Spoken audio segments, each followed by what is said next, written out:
Hello students. इस video में है क्लास 10th के सब्जेक्ट मैथ्स का चैप्टर नंबर 3 का इंट्रोडक्शन पार्ट। चैप्टर का नाम है pair of linear equation in two variables. इस वीडियो में जानेंगे जो चैप्टर 3 है उसमें किस किस टाइप के क्वेश्चंस हैं, उन पर कौन सा मेथड अप्लाई करना है, किस किस मेथड से किस टाइप का क्वेश्चन सॉल्व होगा। सो स्टार्ट करते हैं। चैप्टर का नाम है pair of linear equation in two variables. अब इसमें लीनियर इक्वेशन क्या होती है? लीनियर इक्वेशन अलजेब्रिक एक्सपोनेंट होता है जिसकी वैल्यू पावर 1 होती है। 3x + 2 = 0। यहाँ पर वेरिएबल हमारा x है जिसकी पावर हमारी 1 है। अगर कुछ नहीं है तो 1 है, तो इस टाइप की इक्वेशन हमारी होती है लीनियर इक्वेशंस। लेकिन हमारे पास क्या किया गया है? Linear equation in two variables. तो हमारे पास एक ही वेरिएबल है तो इसलिए x है। तो टू वेरिएबल जो लिखा हुआ है हमारे पास, तो हमारे पास इक्वेशन क्या हो सकती है? 3x + 4y + 2 = 0। यहाँ पर हमारी क्या है? दो वेरिएबल है, एक x है और एक y है। तो ये दो वेरिएबल हमारे पास है, तो इस टाइप की इक्वेशन हमारी टू वेरिएबल्स में होती है। तो हमारे पास 3, 4 और 2 जो है उसे हम कहेंगे यहाँ पर कोएफिशिएंट। तो यहाँ पर हम जनरल फॉर्म क्या करेंगे? x + by + c = 0। a हमारा x का मल्टीपल होता है, कह सकते हैं a हमारा कोएफिशिएंट है x का, b हमारा y का कोएफिशिएंट है और c हमारा कांस्टेंट टर्म, क्योंकि हमारे पास कोई भी वेरिएबल नहीं होता। जो हमारा a, b और c है ये हमारे पास नंबर्स होते हैं, ये हमारे पास रियल नंबर्स हैं। और जो x, y है ये हमारे वेरिएबल्स हैं। लीनियर इक्वेशन की कंडीशन क्या होती है? a और b जो है हमारे पास 0 नहीं होना चाहिए। तो इसलिए हम क्या लिखेंगे? तो a और b हमारे पास 0 नहीं होगा। अब क्या करते हैं हम? c बचेगा, तो a ≠ 0, इसी तरीके से b ≠ 0। तभी इक्वेशन को हम कहा जाएगा linear equation in two variables. अब और देख लेते हैं हम इसके बारे में, pair of linear equation in two variables. यहाँ पर लीनियर इक्वेशन जो है टू वेरिएबल्स में है, उसके पेयर के बारे में हम डिस्कस करेंगे, दो इक्वेशन का। तो जो पेयर ऑफ लीनियर इक्वेशन जो है हमारे पास टू वेरिएबल्स में है, इसे जनरल फॉर्म हम लिख के देख लेते हैं। a1x + b1y + c = 0। इक्वेशन हमारे पास हो गए। तो पेयर हमारे चाहिए, तो पेयर के लिए हम क्या करेंगे? इसी टाइप से हम a2x + b2y + c2 = तो हमारे पास 0। इस एक्सरसाइज में हमें हर समय इस इक्वेशन को देखना पड़ेगा। दो इक्वेशन हमारे पास आएगी, ये जनरल फॉर्म आएगी हमारे पास। a1x + b1 + y c1 = 0 और second equation a2x + b2y + c2 = 0। a1, b1, c1 जो है हमारे पास एक नंबर्स हैं और x और y क्या है? वेरिएबल्स हैं। इसी तरीके से हमारे पास a2, b2, c2 क्या है? रियल नंबर्स है। तो एग्जांपल हम चेक कर लेते हैं। तो हमारे पास इक्वेशन बना लेते हैं 2x + 3y + 6 = 0। तो हमें अगर पेयर चाहिए तो हम क्या करेंगे? 3x + 4y + 8 = 0। ये भी हमारे पास क्या हो गया? Pair of linear equation in two variables. x variable है और एक y वेरिएबल्स है। जो पेयर हमारे पास लीनियर इक्वेशन टू वेरिएबल्स है उसको सॉल्व किस तरीके से करेंगे, कैसे मेथड से करेंगे सॉल्व इसको हम? तो हमारे पास दो मेथड है ऐसे मेथड को सॉल्व करने के लिए। एक तो है हमारे पास ग्राफिकल मेथड और एक अलजेब्रिक मेथड। सबसे पहले ग्राफिकल मेथड देख लेते हैं, हम एग्जांपल के साथ देखते हैं, उसके बाद देखेंगे हम अलजेब्रिक मेथड। तो ग्राफिकल मेथड में हमारे पास तीन कंडीशंस होती हैं जो कि पेयर ऑफ लीनियर इक्वेशन होती है। जनरल फॉर्म इस तरीके से होती है। ये हमारे पास a1x + b1y + c = 0, a2x + b2y + c2 = 0। जो भी इक्वेशन है उसे कोएफिशिएंट हमको कंपेयर करना पड़ेगा। तो कोएफिशिएंट हम डिस्कस कर चुके हैं। तो पहली वाली इक्वेशन के कोएफिशिएंट्स A1 B1 C1 और A2 B2 और C2। सेकेंड वाली इक्वेशन के हमारे पास कोएफिशिएंट्स है, तो दोनों इक्वेशन के कंपेयर करेंगे तो A1/A2 = B1/B2 हमें करना है। एग्जाम्पल हम देख लेते हैं।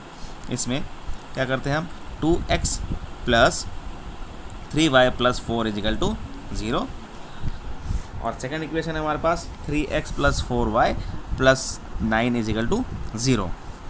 तो इन दोनों के क्वेश्चन को कैसे कंपेयर करेंगे ये हम पहली कंडीशन के अकॉर्डिंग करेंगे। तो हमें क्या करना है, इसमें A1/A2 करना है, तो अपॉन में करना है, फ्रैक्शन में करना है। तो A1/A2 हम चेक करेंगे, तो A1/A2 क्या है हमारे पास, तो 2/3 कंपेयर करना है हमको। अब B1/B2 क्या है, B1/B2 क्या है 3 और 4, तो 3/4 हमने लिख लिया। अब इसमें इक्वल का साइन लगाएंगे और चेक करेंगे क्या यह 3/4 के इक्वल है 2/3। तो अगर हमारे पास इक्वल नहीं तो हमारे पास ये नॉट इक्वल है, तो इसलिए 2/3 नॉट इक्वल टू 3/4। यही कंडीशन हमारे पास आएगी A1/A2 not equal to B1/B2, इसलिए हम नॉट इक्वल कर देंगे। तो इस टाइप की इक्वेशन जो है, इस इक्वेशन को हम ग्राफिकल ड्रॉ करेंगे तो जो साइन आएगा, तो एक लाइन हम इसके लिए ड्रॉ करेंगे और एक लाइन इसके लिए ड्रॉ करेंगे। अब अगर ये इंटरसेक्ट करेंगी, एक दूसरे काटेगी, तो इक्वेशन हमारे पास इस टाइप से बन के आएगा, ग्राफ हमारा ऐसा बनेगा, तो एक दूसरे को काटेंगे। तो इससे हमें फर्स्ट पॉइंट मिलता है इंटरसेक्टिंग लाइंस। क्या होगी हमारे पास, इस टाइप की लाइन जो होगी इंटरसेक्टिंग लाइन होगी A1/A2 not equal to B1/B2। तो इंटरसेक्टिंग लाइन का मतलब एक दूसरे को काटेगी। अगर इस टाइप की इक्वेशन की बात करते हैं तो किस टाइप के सॉल्यूशन होंगे, तो अगर एक दूसरे को काट रही है तो ऐसी इक्वेशन जो होती है जिसमें A1/A2 not equal to B1/B2, उन इक्वेशन को हम क्या करते हैं, ओनली वन सॉल्यूशन होता है जिसमें हम ओनली वन सॉल्यूशन लिखेंगे। इसको हम यूनिक सॉल्यूशन भी कह सकते हैं। और अगर हम सॉल्यूशन से ज़्यादा हमें मिल रहे हैं तो इस टाइप की सॉल्यूशन को हम कहेंगे कंसिस्टेंट इक्वेशंस। तो ऐसी इक्वेशंस जिसमें A1/A2 not equal to B1/B2 है, ऐसी इक्वेशन हमारी क्या होगी, कंसिस्टेंट इक्वेशन कहलाएगी। जो हमारे पास फर्स्ट कंडीशन जो होगी वो यहीं पर हमारी आ जाएगी। अब ग्राफिकल मेथड की सेकंड कंडीशन को देख लेते हैं। अब इसमें हमारे पास हमने फिर सेकंड इक्वेशन लिख ली है। एग्जांपल देख लेते हैं। इस इक्वेशन में हम क्या करेंगे, A1/A2 और B1/B2 को कंपेयर करेंगे। अगर A1/A2 क्या है हमारे पास 2/4, यहाँ पर 2/4 लिख लेते हैं, और हमारे पास B1/B2 क्या है 3/6 है। तो हमारे पास को हम डिवाइड करेंगे तो हमारे पास चेक कर लेते हैं। अब A1/A2 और B1/B2 क्या है, इक्वल है, क्योंकि हम जब इसको डिवाइड करेंगे तो हमारे पास ये दोनों इक्वल आएंगे। तो कंपेयर करेंगे तो हम यहाँ पर अब C1/C2 की कंपेयर करके देख लेते हैं। यहाँ पर तो C1/C2, तो C1/C2 हम देख लेते हैं 4/8। इसको भी कैंसिल करके देख लेते हैं। अगर हम कैंसिल करेंगे तो हमारे पास सभी इक्वल आएंगे। तो जहाँ पर भी इक्वल होगा वहाँ इक्वल लिखेंगे, जहाँ अनइक्वल होगा वहाँ अनइक्वल करेंगे। तो यहाँ कट करके देते हैं 2 1 2 2 2 4, 3 1 3, 3 2 6, 4 1 4, 4 2 8 हो जाएगा हमारे पास। तो यहाँ पर भी 1/2, यहाँ पर भी 1/2, तो यहाँ पर भी 1/2। तो ऐसा हमारे पास 1/2 इक्वल टू 1/2 इक्वल्स टू 1/2। तो हमारे पास A1/A2 = B1/2 = C1/C2। तो हमारे पास तीनों इक्वल आ रहे हैं। तो दोनों इक्वेशन की तीनों चीज़ हमारे पास, दोनों इक्वेशन हमारे पास अगर लाइन हम बनाएंगे तो हमारे पास इस टाइप की इक्वेशन जो आएगी, इस लाइन की इस इक्वेशन जो हमारे पास जो लाइन बन के आएगी तो हमारे पास एक दूसरे के ऊपर से होके जाएगी। तो इसका मतलब कोइंसिडेंट कहलाएगी ये, क्योंकि हमारे पास A1/A2 B1/B2 C1/C2 इक्वल है, इसलिए एक के ऊपर एक लाइन हमारी होके जाएगी, तो एक दूसरे के ऊपर होके जाएगी। तो ग्राफिकल इक्वेशन क्या होगा, सेकंड कंडीशन के लिए हमारा फर्स्ट पॉइंट क्या होगा, तो कोइंसिडेंट लाइन कहेंगे हम इसको। इस टाइप की इक्वेशन को हम क्या कहेंगे, सॉल्यूशन को कोइंसिडेंट लाइन कहेंगे।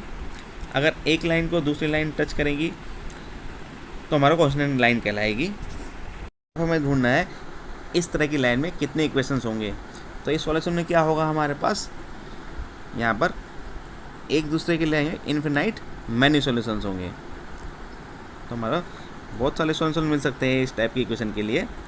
तो हमारे पास A1/A2, B1/2, C1/C2 सॉल्यूशन अगर मिल रहे हैं तो इसको हम कहेंगे कंसिस्टेंट, क्योंकि जहाँ पर A1/A2, B1/B2 = C1/C2 इक्वल हो। ग्राफिकल मेथड की थर्ड कंडीशन जो है उसमें एग्जांपल से समझ लेते हैं। उसके लिए भी यहाँ पर हमने 2 पेयर्स लिए हैं। तो हमारे पास क्या है, A1/A2, B1/B2 को कंपेयर करेंगे हम। तो A1/A2 क्या हो जाएगा, 3/6। उसी तरीके से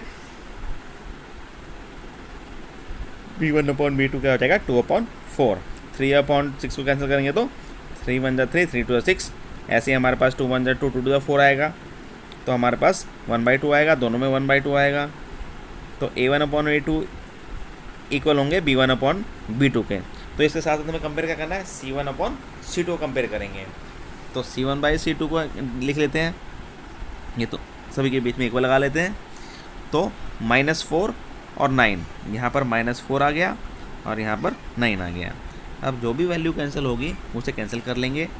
तो 3 1 3, 3 2 6, यहाँ पर 2 1 2, 2 2 4 और यहाँ पर -4/9 है। तो यहाँ पर कैंसिल नहीं होगा। तो आंसर जो आएगा वो 1/2 equal to 1/2 not equals to -4/9। जो हमारा A1/A2 जो B1/B2 के इक्वल है, लेकिन C1/C2 के इक्वल नहीं है। तो यहाँ जो कंडीशन हमारे पास आएगी, तो A1/A2 equals to B1/B2 not equal to C1/C2। Not equal में हमने डिनोट कर दिया। तो इस टाइप की इक्वेशन जो ग्राफिकल रिप्रेजेंट करेगी, तो मान लीजिए हमारे पास फर्स्ट वाली इक्वेशन हमारे पास ग्राफिकल रिप्रेजेंटेशन वाली कुछ इस तरीके से आएगी। एक लाइन यहाँ से आई, तो सेकंड वाली जो हमारे पास इक्वेशन आएगी उसके पैरेलल होगी, समांतर होगी। तो फर्स्ट पॉइंट हमारे पैरेलल लाइन्स आ जाएगी। अब सेकंड बात आती है हमारे पास कितने सॉल्यूशन हो सकते हैं इसके लिए। सॉल्यूशन होने के लिए जो भी लाइन्स हैं उसे किसी ना किसी एक पॉइंट में एक दूसरे को इंटरसेक्ट करना होता है। तो ये लाइन ना ही ये कभी किसी को मीट करेगी, ना ही ये इंटरसेक्ट करेगी। तो इस टाइप की इक्वेशन जो है सॉल्यूशन नहीं होता है। तो यहाँ पे हम लिख लेते हैं नो सॉल्यूशंस, जिसमें ग्राफिकल रिप्रेजेंटेशन पैरेलल लाइंस होगी। इसमें A1/A2 B1/B2 के इक्वल होगी, लेकिन नॉट इक्वल टू C1/C2 की होगी। इस टाइप की इक्वेशन का कोई भी सॉल्यूशन नहीं आता यहाँ पर, इसलिए हम लिखेंगे नो सॉल्यूशंस। अगर ये सॉल्यूशन नहीं है तो नहीं कर रही है, तो दोनों इक्वेशन जो है हमारे पास इनकंसिस्टेंट कहलाएगी। तो थर्ड कंडीशन हमारे पास क्या है, ग्राफिकल मेथड जो है कंप्लीट। अब अलजेब्रिक मेथड हम देख लेते हैं। तो इसमें भी 3 टाइप होते हैं। पहला होता है हमारा सब्स्टिट्यूशन मेथड्स, दूसरा एलिमिनेशन मेथड, तीसरा cross multiplication method. Algebraic method के तीनों टाइप को हम देख लेते हैं। सबसे पहले हमारे पास क्या आता है, सब्स्टिट्यूशन मेथड। मान लीजिए हमारे पास 2 इक्वेशन है, तो सब्स्टिट्यूशन मेथड को से कैसे सॉल्व करेंगे इसे हम देख लेते हैं। तो हम फाइंड करते हैं। अब सब्स्टिट्यूशन को हम कैसे करेंगे इसको हम देख लेते हैं। जो भी हमारी पहली इक्वेशन है x + y = 16, ये फर्स्ट इक्वेशन है हमारे पास, और जिसमें हमारा x - y = 4 जो कि हमारे पास सेकंड इक्वेशन है।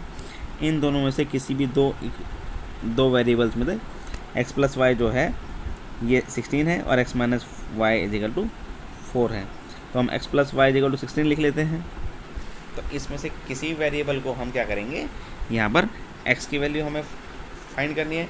तो y को हम किस साइड भेजेंगे, इस साइड भेज लेंगे। तो x = 16 माइनस, तो यहाँ पे इस साइड ले जाएंगे तो क्या होगा, y को ले जा करके हमारे पास -y।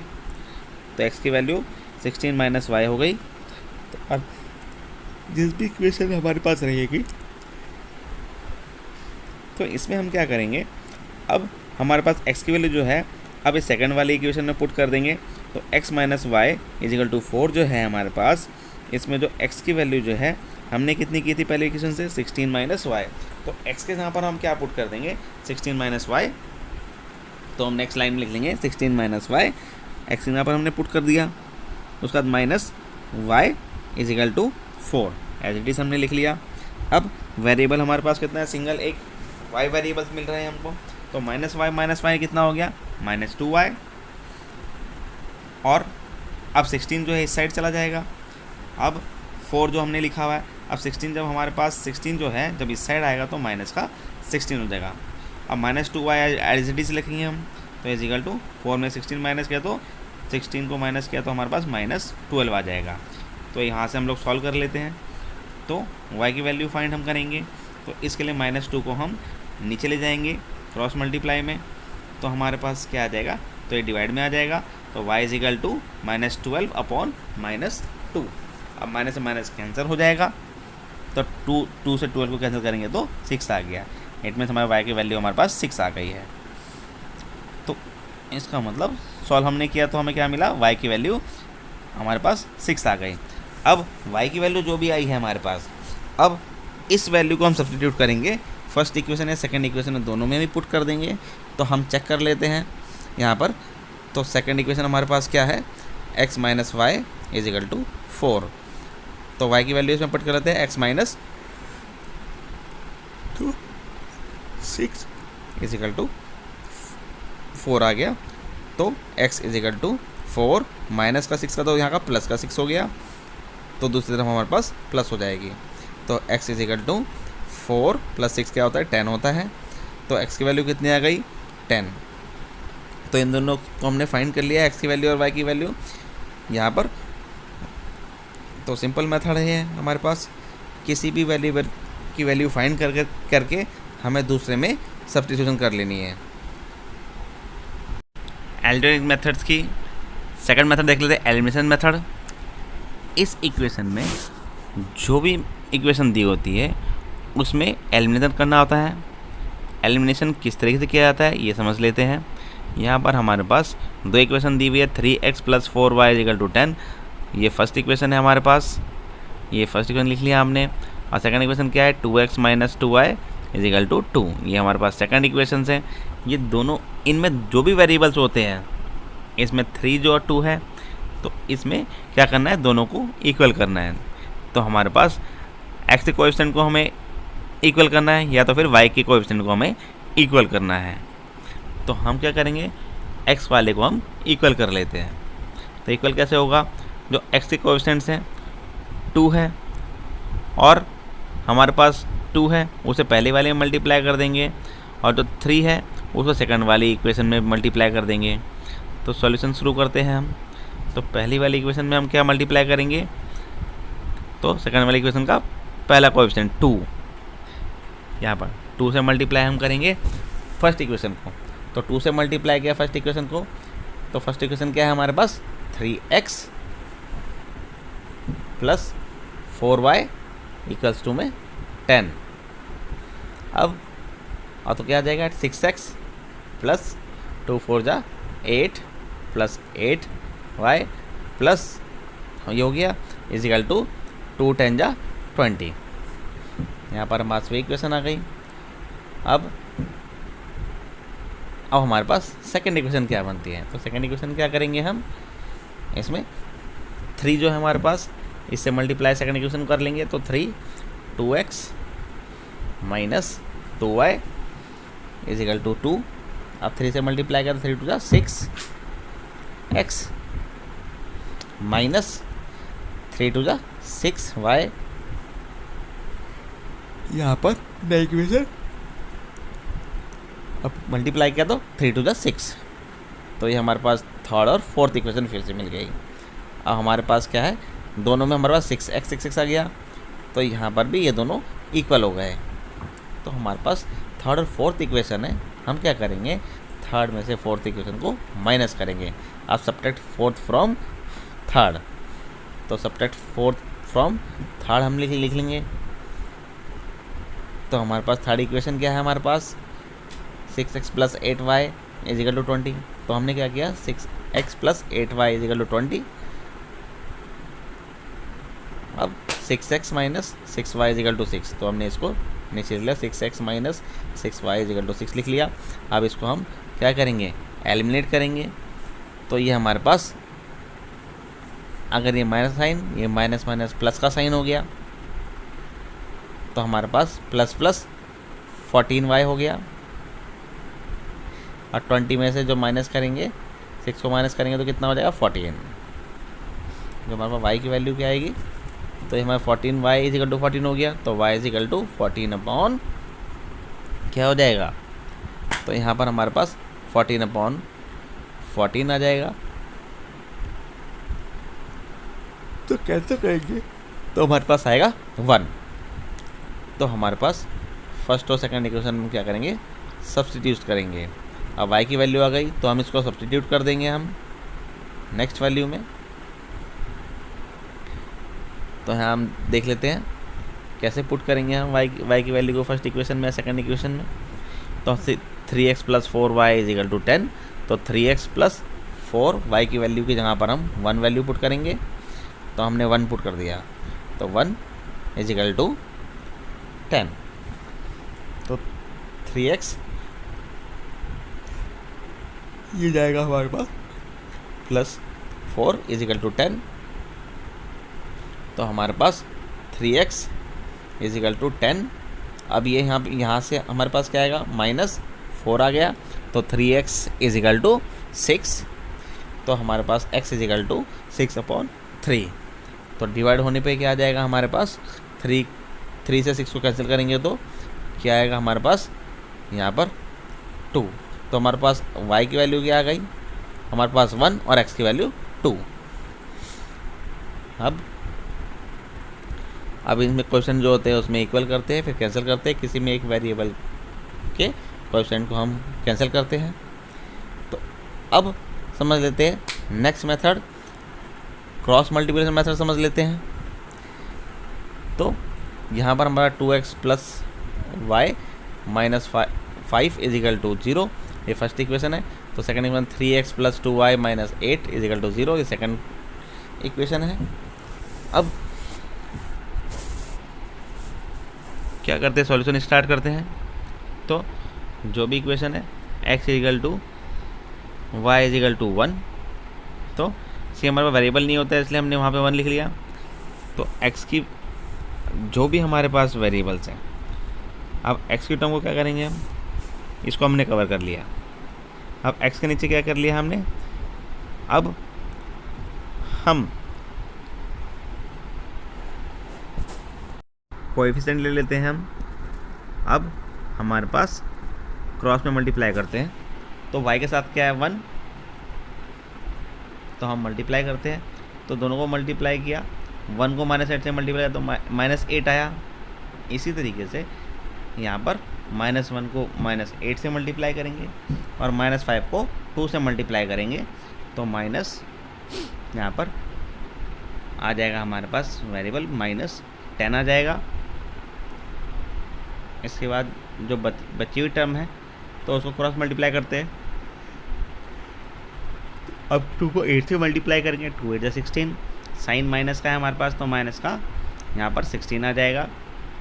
अब माइनस 5 को मल्टीप्लाई करेंगे 3 से, तो हमारे पास माइनस क्रॉस से मल्टीप्लाई करेंगे तो हमारे पास माइनस 5 को 3 से मल्टीप्लाई करेंगे तो माइनस का 15 आ जाएगा। इसको हम लिख लेते हैं माइनस 15। अब सी टर्म है हमारे पास, अब सी में कॉन्स्टेंट टर्म है जो उसको हमने क्या कर लिया यहाँ पर। अब चेक कर लेते हैं शुरू के दो वाले, a1 upon a1 a2 b1 b2, इसे देख लेते हैं। तो इसको क्रॉस मल्टीप्लाई, तो 2 2 जा 4 हो गया क्रॉस मल्टीप्लाई में, और माइनस 1 3 जा 3, इसको हम लिख लेंगे।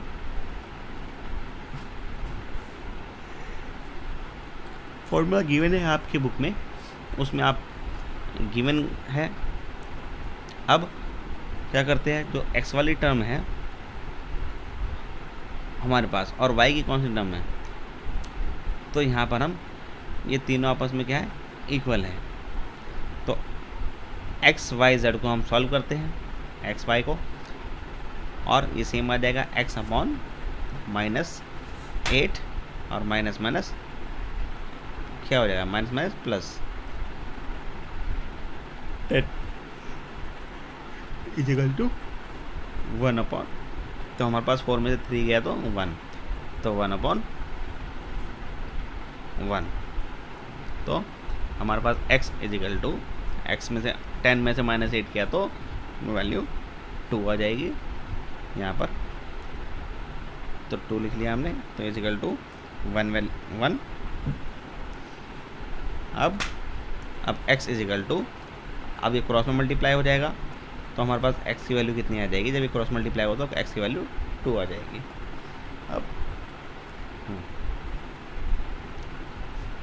अब ये 2 की वैल्यू होगी। अब y की वैल्यू निकालने के लिए हम इसको सॉल्व कर लेंगे, जैसे हमने x को सॉल्व किया वैसे हम y को सॉल्व कर लेंगे।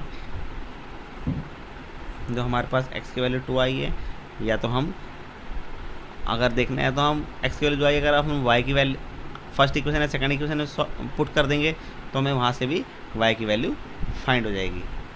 तो हम क्या करेंगे, 2x plus Y minus 5 equal to 0।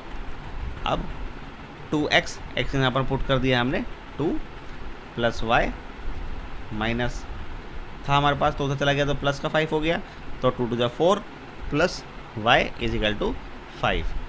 अब दूसरी तरफ भेज देंगे तो y इज इक्वल टू, हमारे पास 4 को उस साइड भेज दिया, तो 5 में से 4 निकाला तो हमने लिख लिया, तो 5 माइनस 4, तो y की वैल्यू कितनी आ जाएगी यहाँ पर 1।